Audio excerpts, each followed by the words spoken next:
200 سال لگے ائمہ اطہار کو عاشورہ کو مکتب بنانے میں، لیکن یہ بات افسوس کے ساتھ کہنا پڑتی ہے، وہ کافی افسوس کے ساتھ، وہ صد افسوس کے ساتھ، وہ ہزار افسوس کے ساتھ کہ عاشورہ مکتب کے طور پر ہمارے پاس نہیں پہنچا، چونکہ مکتبی لوگوں کے ذریعے سے ہمارے پاس نہیں پہنچا، غیر مکتبی افراد کے ذریعے سے پہنچا ہے، یا خانقاہوں کے ذریعے سے پہنچا ہے۔ خانقاہوں سے مراد جن کا تعلق فقط ذکر و فکر سے ہے اور کسی چیز سے نہیں ہے، یا پیشہ وروں کے ذریعے سے پہنچا جنہوں نے عاشورہ کو مناسب سمجھا پیشہ وری کے میدان کے عنوان سے، یا تنگ نظری کی دید سے پہنچا۔ آج اکثریت مسلمانوں کی محروم ہے مکتب عاشورہ سے۔ اس محرومیت کے بڑے اسباب میں سے ایک بڑا سبب یہ ہے کہ عاشورہ کو صحیح طریقے سے پیش نہیں کیا گیا۔ بہت اچھا جملہ اس ادیب نے کہا کہ انسان کو بیدار تو ہو لینے دو، ہر قوم پکارے گی ہمارے ہیں حسین۔ ایک تو انسان کی بیداری کی ضرورت ہے، اور ایک عاشورہ کے درست تعارف کی ضرورت ہے، حقیقی تعارف کی ضرورت ہے۔ یہ اہتمام خود سے کرنا چاہیے تھا ہر انسان کو، ہر مسلمان اور ہر انسان کا فریضہ ہے کہ عاشورہ کو وہ عنوان مکتب پہچانے، یا کم از کم دیگر پہلوؤں کے عنوان سے یا دیگر عناوین کے ساتھ ساتھ عاشورہ کو مکتب کی حیثیت سے بھی مطالعہ کرے، اور اس مطالعہ کا موقع فراہم کرنا ہمارا کام ہے، فریضہ ہے ہمارا۔ عاشورہ کی مکتبی شناخت کے لیے میں نے جیسے اسلام کی مکتبی شناخت کے لیے 3 شخصیات کا ذکر کیا ہے، البتہ 3 سے زیادہ کا ذکر ہو گیا، عاشورہ کی مکتبی شناخت کے لیے بھی آپ اگر ان 3 شخصیات بلکہ چوتھی شخصیت کو بھی ساتھ ضرور ملائیں، اور وہ اقبال ہیں جنہوں نے عاشورہ کو وہ عنوان مکتب لیا ہے۔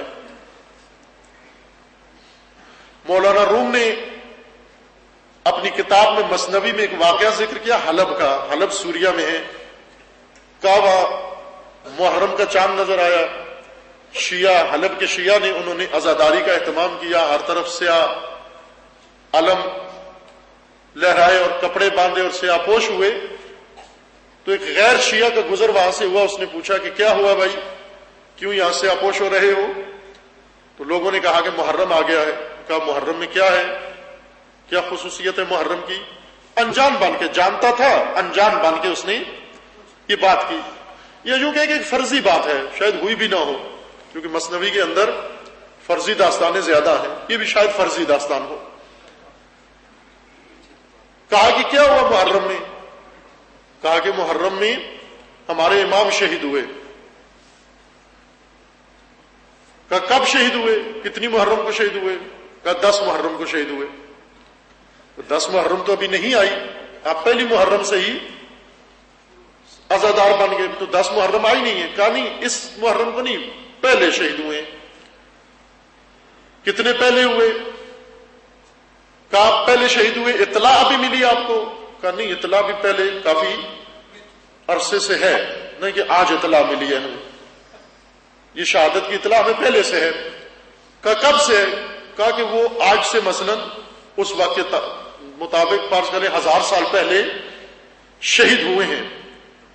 تو کہا کہ آپ کو اگر 1000 سال پہلے سے شہادت کا علم ہے تو اس 1000 سال میں تم نے کیا کیا ہے؟ جب آپ کے پاس اس جیسا مکتب موجود ہے، عاشورہ جیسا فلسفہ موجود ہے، کربلا جیسا مکتب موجود ہے، اس 1000 سال میں تم نے کیا کیا ہے؟ آیا فقط اتنا ہی کیا ہے کہ ہر محرم کو سیاہ پوش ہو کر 10 دن رسومات کے اندر گزار کے اور پھر اگلے محرم کے انتظار میں بیٹھ جاتے ہو؟ اگر عاشورہ مکتب ہوتا تو انسان کے ہر شب و روز سے اس کا تعلق ہوتا، انسان کے 24 گھنٹوں سے اس کا تعلق ہوتا، چونکہ مکتب صرف 10 دن کے لیے نہیں ہوتا، مکتب پوری عمر کے لیے ہوتا ہے۔ مکتب ولادت سے لے کر موت تک کے درمیان کے لیے ہوتا ہے۔ مکتب اس آغوش کو کہتے ہیں جس میں انسان پلتا ہے، بلکہ مکتب اس کو کہتے ہیں جس میں انسان کی ولادت ہوتی ہے۔ انسان جب پیدا ہوتا ہے تو مکتب کے اندر پیدا ہوتا ہے، مکتبی ولادت ہوتی ہے۔ سید الشہداء علیہ السلام خود بھی دعائے شریف عرفہ میں اپنی ولادت پر خدا کا شکر ادا کرتے ہیں، نہ اس طرح سے جیسے ہم کیک کاٹتے ہیں اپنی سالگرہ مناتے ہیں، نہ اس طرح سے نہیں۔ یہ اسلامی تصویر نہیں ہے، اپنی سالگرہ منانا، کیک کاٹنا، یہ اسلامی رسومات میں سے نہیں ہے۔ یہ ہمارے دوسرے نظام کی وجہ سے ہے، جو دوسری ثقافت جو ہم پر ٹھونسی گئی ہے، مغربی ثقافت، جن کو اپنی تاریخ ولادت یاد بھی نہیں ہے، وہ بھی سال میں 2-3 دفعہ احتیاطاً کیک کاٹ دیتے ہیں کہ کسی ایک نہ ایک میں تو ہوگی۔ بس پہلے انتظام نہیں ہوتا تھا، اہتمام نہیں ہوتا تھا تاریخ ولادت لکھنے کا، لہذا اکثر بزرگوں کی تاریخ ولادت ان کو خود معلوم نہیں ہوتی۔ ابھی ضرور لکھتے ہیں تاکہ اس کا کیک کاٹنا ہے ہمیں۔ سید الشہداء اپنی ولادت پر بارگاہ خدا میں شکر گزار ہیں۔ دعائے شریف عرفہ میں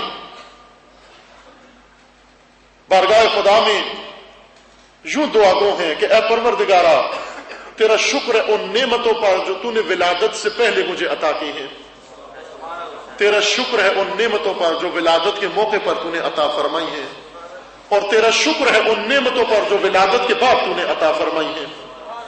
وہ نعمتیں کون سی ہیں؟ فرمایا ان نعمتوں میں سے یہ ہے کہ ایک ایسا جد عظیم عطا فرمایا ہے، ایسا پدر عظیم عطا فرمایا ہے، اور ایسی عظیم ماں عطا فرمائی ہے، ایسی پاک ارحام عطا فرمائی ہے۔ ان نعمتوں پر تیری بارگاہ میں شکر گزار ہوں۔ اور پھر فرماتے ہیں پروردگار، میں اپنی ولادت کے تاخیر سے ہونے پر بھی تیرا شکر گزار ہوں کہ تو نے مجھے اپنے آبا و اجداد کے صلب میں رکھا اور اپنی ماں کے ارحام میں رکھا، اور مجھے اس دنیا میں منتقل نہیں کیا اس وقت تک جب تک میری ولادت کے لیے ایک سرزمین آمادہ نہیں کر لی تو نے، اس سرزمین سے کفر و شرک کا سایہ پاک نہیں کر دیا تو نے، اس سرزمین کے اوپر پرچم توحید نہیں لہرا دیا تو نے، اور اس سرزمین کے اوپر حکومت اسلامی برقرار نہیں کر دی تو نے، اس وقت تو نے میری ولادت کو انجام نہیں دیا۔ اس نعمت پر میں تیری بارگاہ میں شکر گزار ہوں۔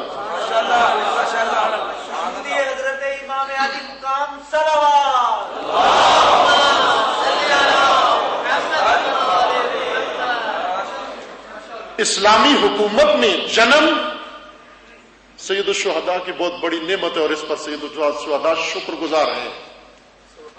توجہ سے سنیں، سید الشہداء کے وہ پیروکار جو چاہتے ہیں کہ بچے کی نیشنلٹی کے لیے ضرور یہ کسی مغربی ملک میں پیدا ہو، امریکہ میں پیدا ہو، کسی امریکی ملک کے اندر پیدا ہو، شادی کر کے فوراً جاتے ہیں، اگر بچے کی علائم ظاہر ہونا شروع ہو جائے کہ 6 مہینے بعد ولادت ہونی، ابھی سے ویزا لے کے روانہ ہو جاتے ہیں کہ یہ اس سرزمین پر، اس دھرتی پر وجود میں آئے۔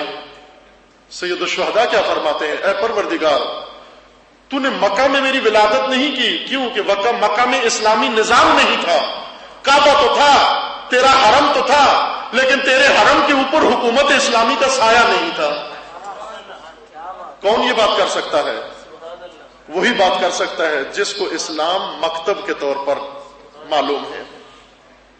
مکتبی ولادت، مکتبی موت، مکتبی زندگی، مکتبی روزگار، مکتبی معیشت، مکتبی تعلیم، مکتبی تربیت، مکتبی کاروبار، مکتبی معمولات، مکتبی ارتباطات، یہ سب کچھ مکتب کے تحت جب انجام پاتا ہے تو انسان کی ساری زندگی عبادت بن جاتی ہے۔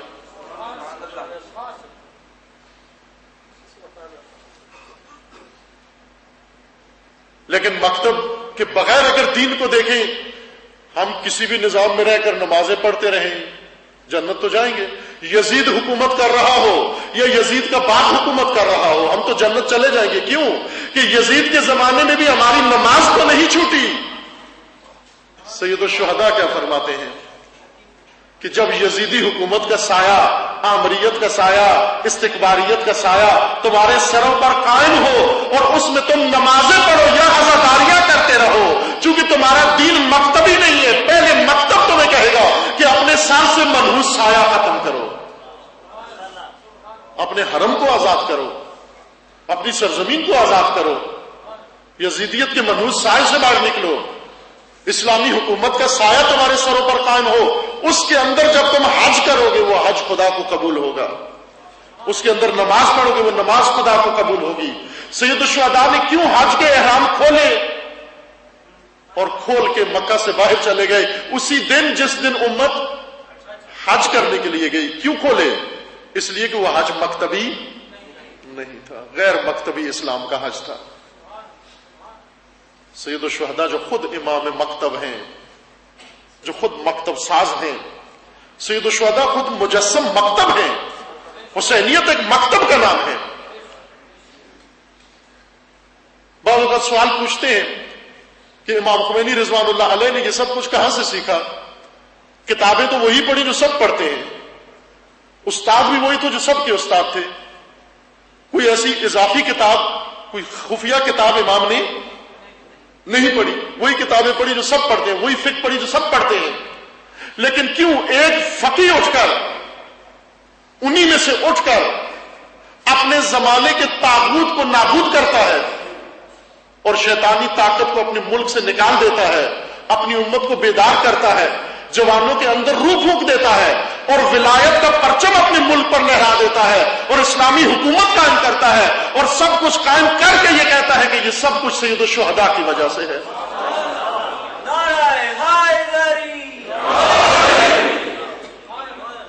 سب سید الشہداء کی وجہ سے ہے. آخر ہم بھی تو حسین حسین کرتے ہیں، باقی بھی تو حسین حسین کرتے ہیں، بلکہ کچھ تو ایسے ہیں وہ یہ سمجھتے ہیں کہ صرف ہم ہی ہیں حسین حسین کرنے والے، کوئی اور ہے ہی نہیں ہے. گویا انہوں نے حسین کو اپنے نام لکھوا لیا ہے. نہ، اگر حسین کی مکتبی شناخت ہو جائے، قرآن کی مکتبی شناخت ہو جائے، عاشورہ کی مکتبی شناخت ہو جائے، اس مکتبی اسلام سے انقلاب نکلتا ہے، اس سے حکومت نکلتی ہے، اس سے سسٹم نکلتا ہے، اس سے عزت نکلتی ہے، اس سے کرامت نکلتی ہے، اس سے شرف نکلتا ہے.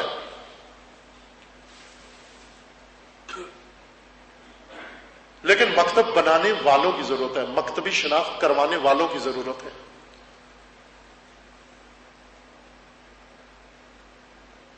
سید الشہداء جس طرح سے شکر کرتے ہیں، توجہ فرمائیے، جملہ میں نے بارہا عرض کیا ہے، نعمتوں کو پہچانے. دعائے عرفہ نعمت شناسی کا منشور ہے کہ کس طرح اللہ کی نعمتوں کی پہچان. ہم سنتے ہیں بیٹی ہو تو یہ نعمت نہیں ہے، بیٹا ہو تو نعمت ہے، ٹھیک ٹھاک ہو تو نعمت ہے، بخار ہو جائے تو نعمت نہیں ہے، اگر آج سود ملا تو نعمت ہے، نہیں ملا تو نعمت نہیں ہے. ہم ان نعمتوں میں الجھے ہوئے ہیں. ہمارے نزدیک ساری نعمتیں سمٹ کر چنے اور چاول کے اندر جمع ہو گئی ہیں. لیکن سید الشہداء نے دعائے شریف عرفہ میں نعمتوں کو بتایا کہ یہ نعمتیں ہیں، ان پر ہم اللہ کے شکر گزار ہیں. ان عظیم نعمتوں میں سے ایک نعمت اس پر شکر کر رہے ہیں کہ پروردگارہ تیرا شکر کہ میں حکومت اسلامی کے زمانے میں پیدا ہوا. تو سید الشہداء سے سیکھا کیا ہم نے؟ اگر نعمت سید الشہداء سے سیکھ لی ہے تو اپنے زمانے کی نعمت کی پہچان کریں اور پھر سید الشہداء کی طرح شکر کریں. شکر حسینی کیا ہوتا ہے؟ شکر حسینی یہ ہے کہ اے خدا تیرا شکر ہے، وہ ہزار شکر ہے، تیرے شکر کے قابل نہیں ہے ہم اس نعمت پر کہ تو نے ہمیں عصر خمینی میں پیدا کیا.